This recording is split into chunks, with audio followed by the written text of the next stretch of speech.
This is sort of nice. Now, if I were on a graphics terminal, maybe I'll be on a graphics terminal just to show you what happens on a graphics terminal with the same sort of thing. I have here started a Speakeasy session on the RT. And here I've said graphics X Windows. Speakeasy has a whole dialect called Grapheasy that we've recently introduced. And you can initialize any graphics device rather easily. All the ones we can sort of get our hands on, we make a driver for it. We have recently done an X Windows driver. And who whistled? I will do the, I'll put the other, you can't see this, but you'll be able to see the graph. I have to do something here. X equals grid. I can tell you what I'm typing. It's the same thing we had there. Grid from 0 to 10. The default is 101 points. I say Y equals the sine of X. And then I say graph Y versus X.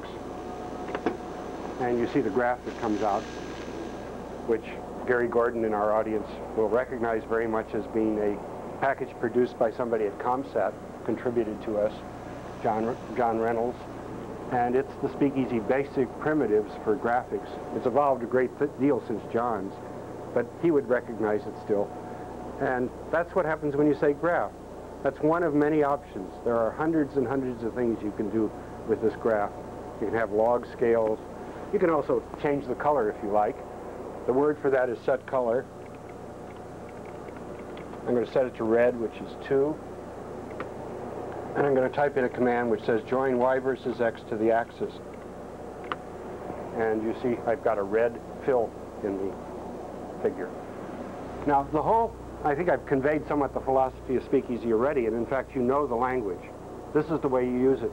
The only question is what's the vocabulary. And there is a very, very immense vocabulary here. There are something like 1,000 words. And the question is, how do you find a word when you want it? And we have published help documents. It's about that thick. And they're alphabetized, so if you know what the word is, you could find it that way. We have tree structure categories. But we do one thing here. We'll type in the word help. And you see on the screen a list of the top level of our tree structure. And the most important words are right up at the top. Quit and exit. These are in principle the only ways you can get out. And this is what people often want to do if they've been playing. There's one category in this, math, which is sort of a good one. I will follow that tree structure. We have some interesting new documents here.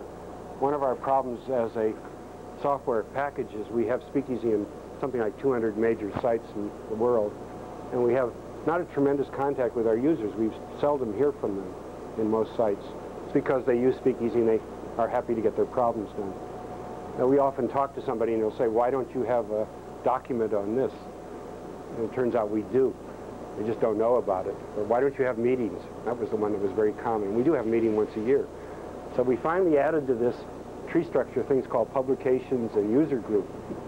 And news tells you what's new in this version. Things like that are very important for the users.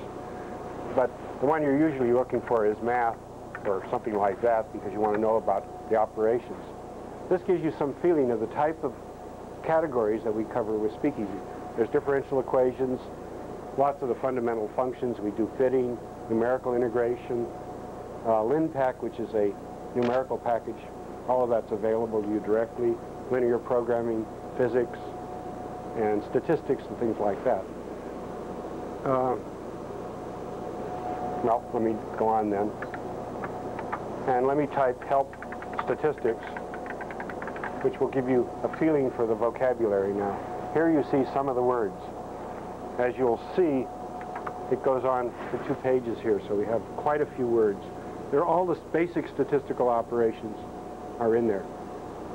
And while I was at Argonne, I used to have honor students, and one of the tasks I would give them is whatever they knew in physics and statistics, put the operator in if the Fed hadn't done it already. And so the vocabulary became very big in that. Well, if you say help, one of the words there are like average. You get a very small document. It's supposed to fill a screen, but I'm not at the top of the screen, so, which describes how you use the word average. It isn't describing what the word is unless it's relatively simple. It assumes you know. And that tells you it. Now, every document that you write, and this is true of any thing.